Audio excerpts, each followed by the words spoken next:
masih ada peluang untuk kami bersama dengan doktor untuk mendapatkan respon daripada doktor tentang kenyataan yang dikeluarkan oleh Presiden PAS Tan Sri Abdul Hadi Awang semalam di dalam minda Presiden yang mengatakan kononnya kerajaan perpaduan yang ada pada hari ini merupakan kerajaan luar tabi'i dan dikatakan juga memusuhi Islam dengan pemikiran dan kefahaman yang salah.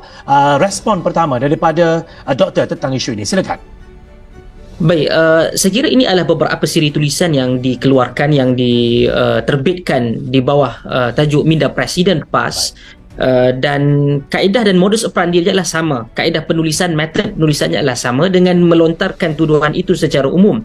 Jadi sebab itu saya juga secara agak konsisten memberikan pertanyaan, melontarkan kembali persoalan bahawa apa yang dimaksudkan dengan memusuhi Islam, kerana ia bukan sahaja isu berkaitan dengan kerajaan perpaduan pada hari ini, tetapi kaedah ini telah berlangsung ataupun telah digunakan oleh Tuan Badan, iaitu Presiden PAS Tuan Guru Tan Sri Haji Abdul Hadi Awang semenjak daripada pertengahan ataupun awal 1980-an, iaitu memberikan gelaran kepada orang lain sebagai kurang Islam ataupun memusuhi Islam, menjadi musuh Islam dan yang lain-lain.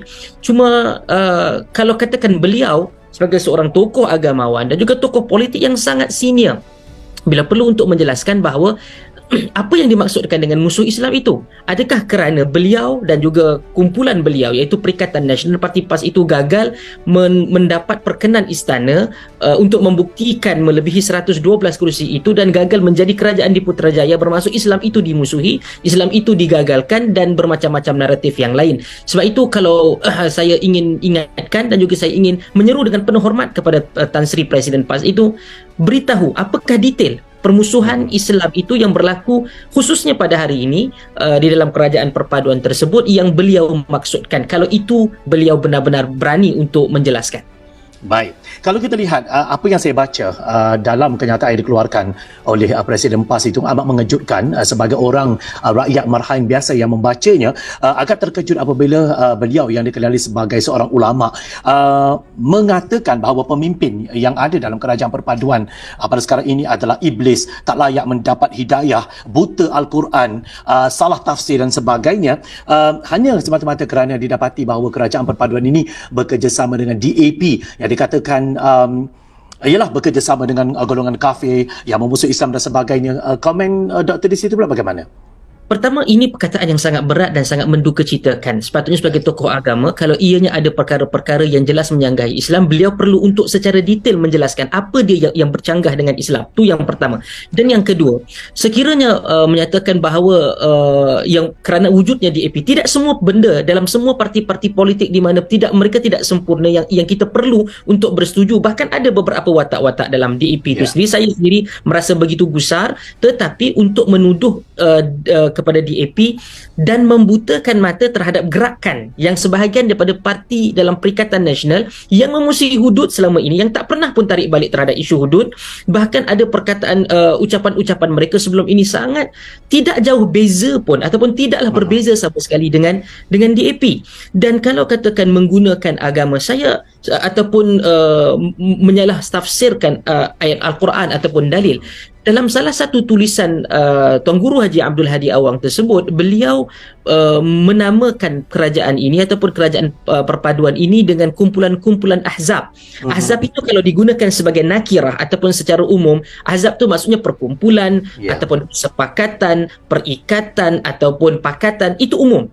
Namun apa yang berlaku yang sangat membahayakan kerana ekstremisme agama apabila dia menganggap kerajaan ataupun kumpulan ini sebagai ahzab. Beliau mendatangkan ayat 22 dalam suratul Ahzab, yang mana ayat dalam suratul Ahzab itu, ayat 22 itu merujuk kepada kumpulan yang memusuhi Allah dan Rasul, dan sememangnya musuh Allah dan Rasul ketika zaman Nabi SAW. Dan persoalan yang ingin saya tanyakan, adakah Tuan Guru Presiden PAS ini ingin menyamakan kerajaan perpaduan ini dengan musuh Islam dalam peperangan Ahzab itu? Sekiranya beliau menyatakan ya, maka ia ada implikasi keselamatan negara kerana ekstremisme dalam isu keselamatan, dah bahkan juga di dalam isu agama kerana ia telah membawa kepada bibit-bibit awal dan jelas kepada budaya takfiri, mengkafirkan. kerana seakan-akan kerajaan ini secara mutlaknya ataupun secara umumnya adalah kumpulan yang kafir, kumpulan yang memusuhi Allah dan Rasul, seperti mana kumpulan dalam peperangan Ahzab yang berlaku di zaman Nabi sallallahu alaihi wasallam. Maka ini saya fikir sangat-sangat bahaya dan memerlukan kepada bukan sahaja pihak keselamatan dalam negeri, bahkan kepada penerangan kerajaan untuk bergerak lebih pantas, bergerak lebih efektif bagi menafikan dan juga menumpulkan serangan-serangan yang menggunakan unsur agama dan ekstremisme agama ini, Saudara Zawawi. Baik, bercakap tentang unsur-unsur yang dibawa dalam yang sangat berbahaya dalam dunia politik ataupun pentadbiran, tadbir urus negara ini, saya ingin mendapat sedikit respon daripada doktor tentang kenyataan daripada Presiden PAS yang mengatakan bahawa golongan muda sebenarnya sudah pun bangkit untuk memilih parti Islam untuk memerintah negara, tetapi nampaknya dikatakan bahawa usaha itu nampaknya apabila dah berjaya, ia dihalang dan dicantas oleh kerajaan yang ada pada hari ini, sehingga dia mengatakan bahawa sukar untuk mereka mentadbir kerajaan kerana apa yang dilakukan pada mereka untuk memartabatkan Islam di negeri-negeri pemerintahan mereka telah pun dihalang secara terang dan juga tersembunyi oleh kerajaan perpaduan. Saya fikir itu tidak benar, kerana tidak sampai beberapa bulan yang lalu mereka masih lagi berada dalam tampuk kuasa di peringkat kerajaan persekutuan di Putrajaya. Jadi agak canggung apabila tiba-tiba dalam jangka masa sebulan lebih ini mereka telah pun hilang kekuasaan, hilang kemampuan untuk memartabatkan Islam. Kerana saya perlu tahu, saya perlu untuk jelaskan bahawa ada kuasa-kuasa negeri yang boleh digunakan. Dan itu telah pun berlaku di negeri Kedah. Saya fikir ia satu langkah yang baik daripada sudut perspektif Islam untuk menghalang ataupun mengurangkan perjudian ke ataupun arak ke dan sebagainya. Namun ketika PAS berada dalam lebih pada 30 bulan di kerajaan persekutuan, hal tersebut tidak pun untuk dikembangkan. Contohnya, Tuan Guru Haji Abdul Hadi Awang sendiri tidak secara terbuka menolak, mengkritik ataupun memaksa Menteri Kewangan ketika itu menghentikan penambahan daripada cabutan khas 8 kali kepada 22 kali. Ia mungkin disuarakan oleh pemuda PAS ataupun pemimpin-pemimpin PAS di peringkat menengah yang lain. Tapi daripada mulut Tuan Guru Haji Abdul Hadi Awang itu tidak muncul.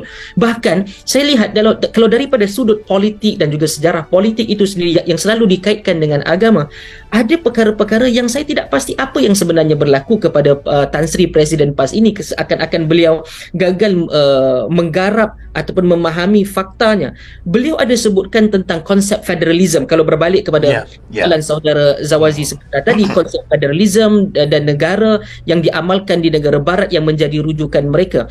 Beliau telah menjadi ahli parlimen semenjak 1990, bermaksud lebih daripada 30 tahun, dan beliau bersumpah jawatan sebagai ahli parlimen untuk mempertahankan perlembagaan. Sememangnya wujud pengasingan kuasa antara kerajaan persekutuan dan kerajaan negeri, dan juga ada list bersama, dan itu ada disebutkan senarai persekutuan, senarai negeri dan juga senarai bersama. Memang ada had-had kuasa negeri dan juga persekutuan, dan juga persekutuan tidak mempunyai kuasa mutlak di peringkat negeri. Dan ini selalu digunakan kononnya fakta-fakta sejarah yang disebutkan oleh Tuan Guru Presiden Haji Abdul Hadi Awang, Presiden PAS sebagai contoh. Beliau selalu mengungkit tentang masyumi di Indonesia, kan?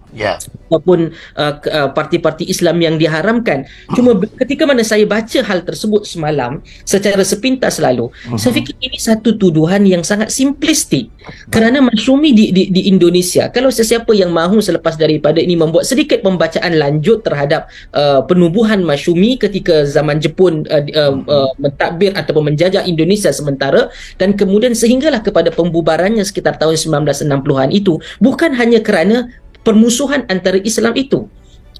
Kononnya permusuhan kerajaan ketika itu, iaitu Presiden Soekarno dengan Muhammad Nasir sebagai antara watak utama di dalam parti masyumi itu. Tetapi kerana wujudnya PRRI ataupun Pemerintahan Revolusioner Republik Indonesia, yang mana sebahagian kawasan provinsi di Indonesia itu ingin mendapatkan kuasa autonomi, maka pemberontakan yang dianggap sebagai pemberontakan di kawasan-kawasan daerah-daerah tertentu dan provinsi itu menyebabkan serangan balas balik daripada kerajaan dengan mengharamkan parti masyumi. Dan yang lebih penting, semua daripada kita tahu parti masyumi inilah parti Islam di Indonesia dahulu. Dan antara elemen-elemen ormas ataupun organisasi masyarakat yang bergabung di dalam Masyumi itu ada dua ormas yang terbesar di Indonesia, iaitu Nahdlatul Ulama ataupun NU ataupun Muhammad, dan juga yang kedua Muhammadiyah. Dan yang gagal untuk diletakkan fakta itu bersama oleh Tuan Guru Presiden PAS adalah pada tahun 1952 ataupun lebih tepat 5 April 1952, Nahdlatul Ulama menarik diri daripada Masyumi, dan itu menyebabkan ada unsur pelemahan terhadap Masyumi itu tersebut. Bahkan menjelang 1960, Muhammadiyah juga menarik keahlian di dalam Masyumi. Jadi untuk menyatakan pihak yang lain ataupun ada pihak lain untuk melemahkan, kita perlu berlaku adil. Lihatlah secara dalam konteks yang besar, ia bukan saja permusuhan pihak kerajaan dengan parti Islam tersebut, dengan kita menghormati sejarah parti-parti politik itu di Indonesia, tetapi antara salah satu juga yang saya suka untuk ni adalah perebutan jawatan Menteri Agama ketika itu. Walaupun Muhammad Nasir dilantik selepas daripada kemerdekaan mereka itu menjadi Menteri Penerangan dan kemudian Perdana Menterinya, dan berlaku clash antara beliau dengan Presiden Soekarno, tapi untuk secara simplistik beliau sebutkan kemenangan Parti Islam Masyumi di Indonesia bersama kelompok Islam yang bersatu berjaya menubuhkan kerajaan pada 1955, dijatuhkan kerajaannya dan diharamkan partinya pada 1960. Ini very simplistik, sangat-sangat bermudah-mudahan dalam membuat conclusion, kesimpulan, sedangkan ia tidak semudah itu. Dan bagi saya ini adalah pelencongan fakta, pelencongan ilmu yang cuba dilakukan oleh Presiden PAS sehingga menyebabkan orang lain dituduh sebagai kurang Islamik, bahkan seakan-akan ingin menyatakan orang lain yang berseberangan, khususnya merujuk kepada Kerajaan Perpaduan pada hari ini, sebagai musuh Islam ataupun kepada umat Islam itu sendiri. Wallahu a'lam. Baik, bercakap tentang untuk akhirnya doktor, respon doktor ya, perkembangan